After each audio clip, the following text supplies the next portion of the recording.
Well, I can think of no better person to celebrate the contributions of than Michael Quinn Patton. So thank you so much for giving an opportunity for us all to celebrate and acknowledge Michael Quinn Patton. So this is a very short video to share my most significant change story. I know that for Michael, um, modeling what he teaches is probably the most important gift back to him.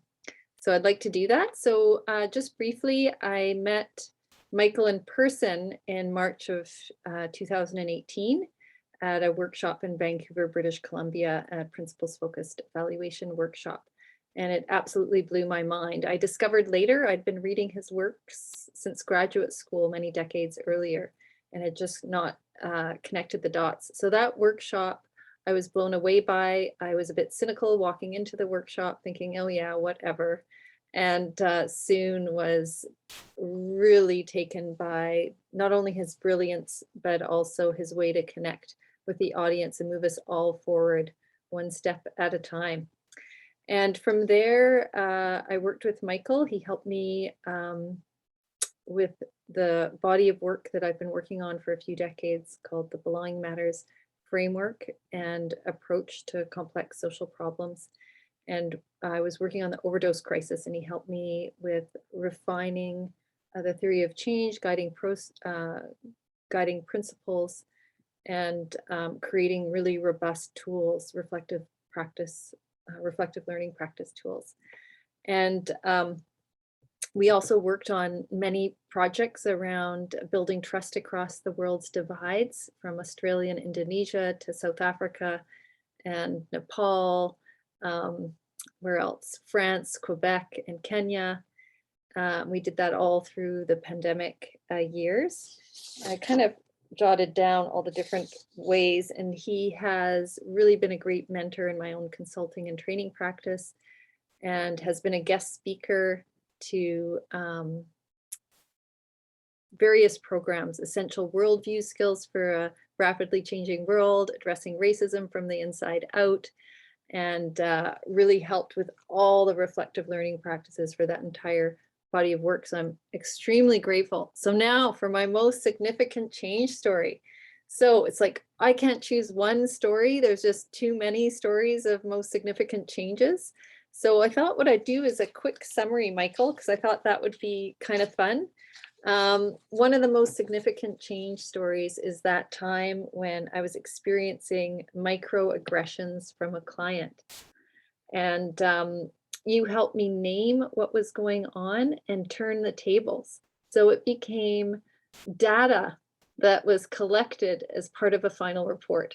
And that I have always cherished and used.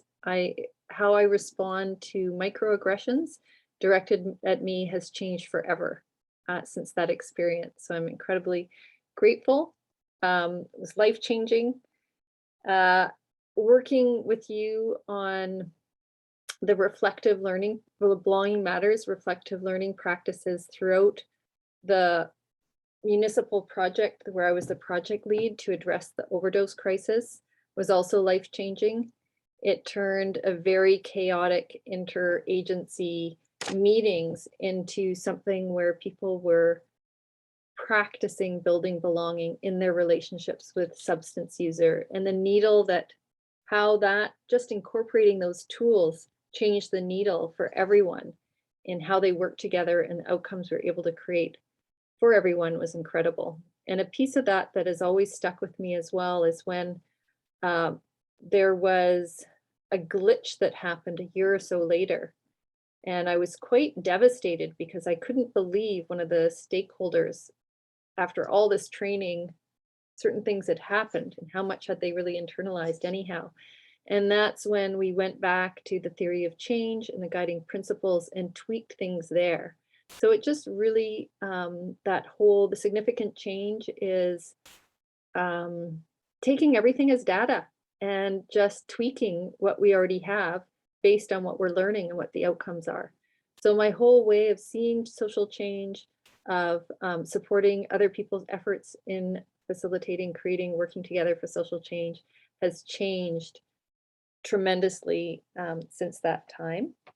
So the other piece that I wanted to mention is just how I work with others. So working with you on all the trust building projects that we've done together, seeing how you work with clients and really meet people where they are at, and never force feeding people, finding ways to support what they need, and modeling whatever that is their guiding principles are.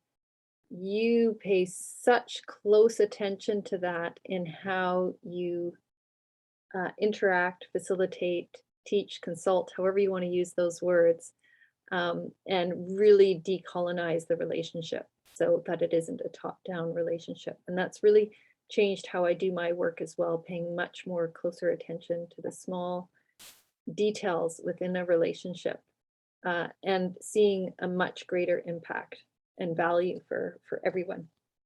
So in essence, the most significant change in my life, it's impacted my entire life, from my personal to my professional, in terms of integrating reflective learning practices. I also work less with greater impact, which is really nice. So I want to thank you for that. I also incorporate some of your ways that you integrate awareness and action about our climate emergency in all that I do. It was something that I would mention, but wasn't necessarily at the heart of the social change work addressing complex social problems that I've been doing over the last few decades. But I repeat your words wherever I go. We are the first generation that knows about the climate emergency and the last one that can do anything about it. So in all the reflective learning practices that I have created with your help, there is things integrated around the climate emergency, as well as seizing opportunities as they arise to move forward this vision and goal of a more sustainable, just, and interconnected world. So what I've done, so I think I've answered all the most significant change questions without doing it in order. What was my most significant change? Too much to say in just one short piece. What was the change? How did it come about? I'd say how it came about was the way that you are with me and everyone else. It's brilliant, the level of integrity and generosity, and the level of courage where, you will point things out that are incongruent, but in a way that people welcome it rather than feeling ashamed or they need to pull up their socks. And it made it so significant because it changed my entire life. It changed how I parent. It changed how I am in multiple relationships, as well as with all the clients and people that I serve. And so it's been a great ride. And I actually created a little slideshow. Just a sec.